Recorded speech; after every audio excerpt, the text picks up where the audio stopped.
जय श्री राम दोस्तों। एक निवेदन है आप सभी सज्जनों से। देखिए, समाज में किताबें पढ़ करके ढेर सारा ज्ञान अर्जित किया जा सकता है, परंतु समाज का जो ज्ञान होता है वो केवल हमको हमारे माता पिता के द्वारा ही प्राप्त होता है, या फिर यूँ कह दीजिए कि किताबें पढ़ करके हम किताबी ज्ञान तो अर्जित कर सकते हैं, लेकिन जो संस्कार मिलते हैं वो संस्कार केवल हमारे माता पिता के ही द्वारा हम लोगों को प्राप्त होते हैं। विद्यालय में जा कर के किताबें पढ़ करके गुरुजन बंधुओं ने हमको ज्ञानी तो बना दिया, लेकिन रही बात संस्कारों की, तो संस्कार केवल माता पिता के चरणों के आशीर्वाद से ही प्राप्त होता है।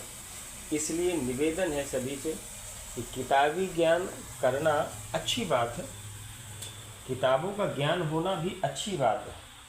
शास्त्र पढ़ना, वेद पढ़ना, पुराण पढ़ना, रामायण गीता महाभारत इत्यादि का ज्ञान रखना अच्छी बात है, लेकिन उनके अंदर जो संस्कार छुपे होते हैं, उनके अंदर जो संस्कारी ज्ञान छुपा होता है, लिखा होता है, उनका अनुसरण करने की जो क्रिया है, प्रतिक्रिया है, वो हमको केवल हमारे माता पिता के ही द्वारा प्राप्त होता है। इसलिए माता पिता के सानिध्य में ज़्यादा से ज़्यादा समय आप लोग गुजारें, माता पिता के चरणों का आशीर्वाद प्रदान करें, और जितना हो सके समाज में रह करके समाज की पीड़ा को, समाज के सुख को, समाज के अंदर होने वाली रीतियाँ, कुरीतियों आदि सभी का ज्ञान आपको अर्जित करना है।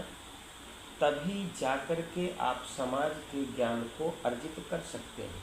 अन्यथा केवल किताबी कीड़ा बने रहेंगे। हमने किताबें पढ़ ली, किताबें पढ़कर IAS PCS बन गए, कलेक्टर मजिस्ट्रेट बन गए, जज बन गए, लेकिन यदि आपको समाज में रख दिया जाए और कह दिया जाए कि समाज क्या है, बंधु आप नहीं समझ सकते हैं, नहीं बता सकते। इसी को दूसरी भाषा में यदि लिया जाए, एक महान दार्शनिक रहे हैं अरस्तु महाराज, उन्होंने कहा है कि मनुष्य एक सामाजिक प्राणी है। अंग्रेजी में मैन इज सोशल एनिमल। वहीं पर एक उदाहरण और आता है, एक कहानी है कि एक बच्चे को पैदा होते ही जंगल में छोड़ दिया गया। उस बच्चे को केवल जानवरों का ही समाज मिला। जंगल में जो भी जानवर होते हैं तो जानवरों के समाज में ही बच्चा रहा, और जब बड़ा हुआ उसको मानवीय समाज में ला करके जब रखा गया तो वो केवल जानवरों की भाषा बोलता और समझता था। इंसानों की हरकतों से उसको कोई फ़र्क नहीं पड़ता था, बल्कि इंसानों से वो दूर हटता था, दूर भगता था।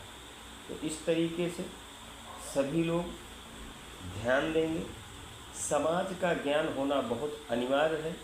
समाज का ज्ञान होने के साथ साथ सामाजिकता और संस्कार, संस्कार मतलब हमें अपने से बड़ों के साथ किस तरीके का व्यवहार करना है, अंग्रेजी में बिहेव करना है, माता पिता की किस तरीके से आज्ञा का पालन करना है, अपने परिवार में किस तरीके से घुल मिल करके रहना है, अपने इष्ट देवताओं के सानिध्य में रह करके जा करके पूजा अर्चना करते हुए अपने जीवन को कृतार्थ करना है।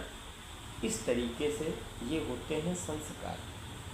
आज पाश्चात्य सभ्यता की संस्कृति में सभी लोग ढल रहे हैं, ढलने का प्रयास भी कर रहे हैं।